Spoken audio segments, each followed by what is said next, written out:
dan selamat sejahtera kepada Puan Nawati binti Muhammad Dawam dan Encik Rahimah binti Halim. Saya Nurul Arnalisha binti Bishamuddin dari kelas DUP 1A dan nombor matrik saya pula ialah 17DUP21F 2008. Sedari Kepala 4 ingin membentangkan tentang etika dan peradaban di tanah Melayu pada zaman pasca kolonial. Seperti kita dapat lihat di isi kandungan ini, terdapat beberapa isi yang ahli kepala saya akan bentangkan sebentar sahaja lagi. Ini membentangkan tentang pengenalan etika dan peradaban. Etika ialah satu elemen yang sangat penting dalam pembentukan diri, keluarga, masyarakat dan negara yang bertamadun dan beradab. Dalam konteks negara kita iaitu Malaysia, kajian mengenai penghayatan etika dan peradaban ini kita boleh disusuri melalui beberapa zaman bermula dengan pra-kolonial, kolonial dan pasca-kolonial. Pada setiap zaman ini, etika mengalami perubahan dan evolusi yang sangat memberi kesan kepada pembentukan etika dan peradaban masyarakat sendiri. Etika terbahagi kepada beberapa sudut. Yang pertama ialah etimologi. Perkataan ini berasal daripada perkataan ethos dari Yunani dan juga mores dari Latin yang membawa maksud kepada hukum, adat resam, adab, tradisi, budi pekerti, kesusilaan, sopan santun dan sebagainya. Yang kedua ialah istilah yang membawa maksud kepada suatu kajian yang bersifat falsafah terhadap moral.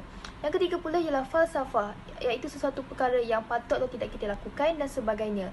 Falsafah juga boleh disimpulkan sebagai tanggungjawab yang perlu digalas. Yang terakhir pula ialah sosiologi, iaitu satu standard menyeluruh mengenai benar atau salah yang menjelaskan apa sebenarnya yang patut dilakukan oleh manusia, sebagai contoh dalam konteks apa yang benar seperti tanggungjawab ataupun manfaat kepada masyarakat.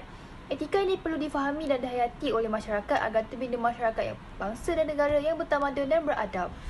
Seterusnya, saya ingin menerangkan tentang peradaban. Ia berasal dari kata dasar adab yang diberi imbuhan an sehingga terbentuk kata nama terbitan peradaban. Ia boleh dikatakan sebagai keadaan serta tingkat kemajuan pada kehidupan jasmani dan rohani.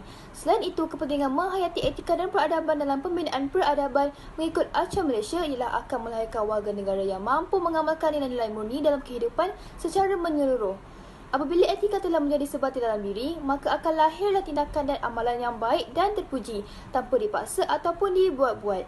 Selepas itu, untuk memahami terlebih dahulu tentang adab, adat istiadat dan adat resam dengan kepentingan ini semua, maka terbinanya sifat-sifat baik dan nilai-nilai murni dalam setiap diri anggota masyarakat yang membina negara, bangsa dan ahli masyarakat yang bertamadun. Dalam konteks moden juga dikenali sebagai etika, etos dan etiket. Adab ialah budi pekerti yang halus atau tingkah laku yang baik. Beradab pula ialah dari segi baik dan budi bahasanya. Manakala peradaban pula ialah sistem dan tahap perkembangan sosial.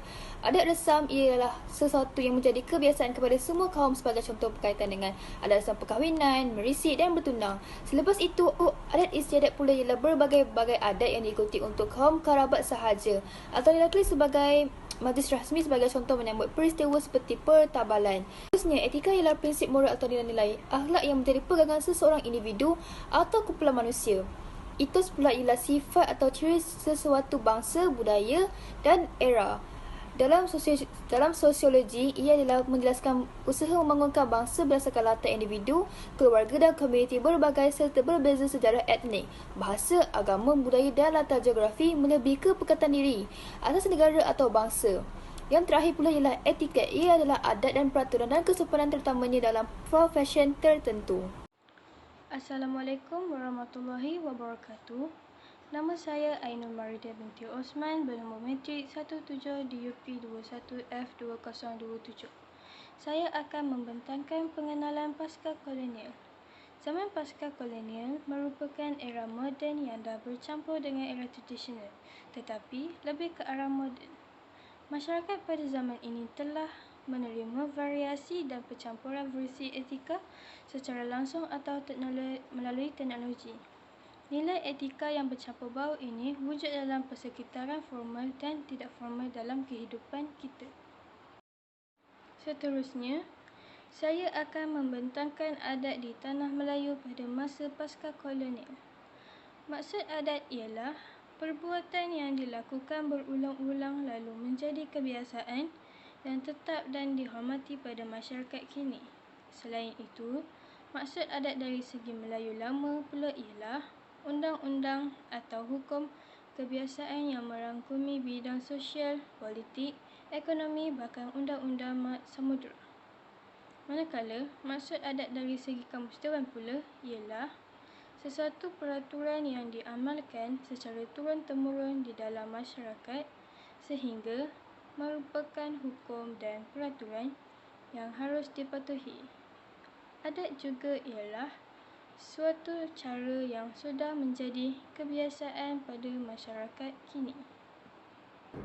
Assalamualaikum, nama saya Ku Muhammad Syahir Akif bin Kujamia.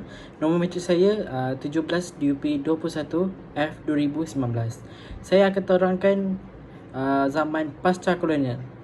Pasca kolonial adalah pencampuran zaman tradisional dan juga zaman moden.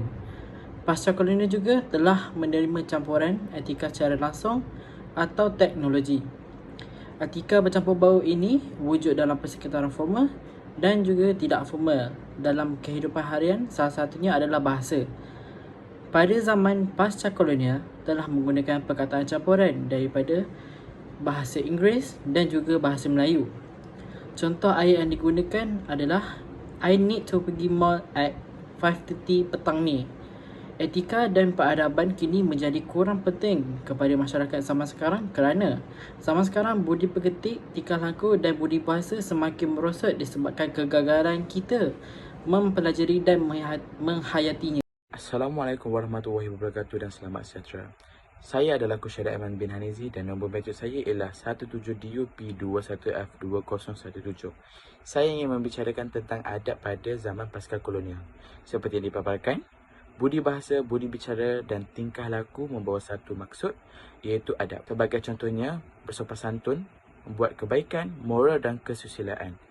Adab ini juga turut menggambarkan kepribadian seseorang. Justru itu, mempraktikkan adab dalam kehidupan seharian kita juga akan memberikan impak yang baik. Misalnya, kehidupan masyarakat lebih harmoni. Bukan itu sahaja, malah mempraktikkan adat dalam kehidupan seharian juga dapat melahirkan masyarakat yang bertoleransi. Selain itu, mencipta negara yang aman atau menggambarkan imej negara yang baik juga merangkumi kesan daripada mempraktikkan adat dalam kehidupan harian kita. Saya Nurul Arnalisha binti Bishamuddin lagi sekali akan akhiri pembentangan ini dengan penutup. Kemajuan teknologi hari ini mempercepatkan lagi keruntuhan moral dan etika masyarakat, khususnya generasi terdahulu. Usaha untuk membangunkan kembali etika dan peradaban dalam jiwa setiap individu masyarakat masa kini menjadi kian tercabar adalah menjadi tanggungjawab semua ahli masyarakat tanpa mengira kelompok bangsa dan agama untuk mengembalikan kegemilangan bangsa dan tanah air yang pernah tercipta dalam sejarah.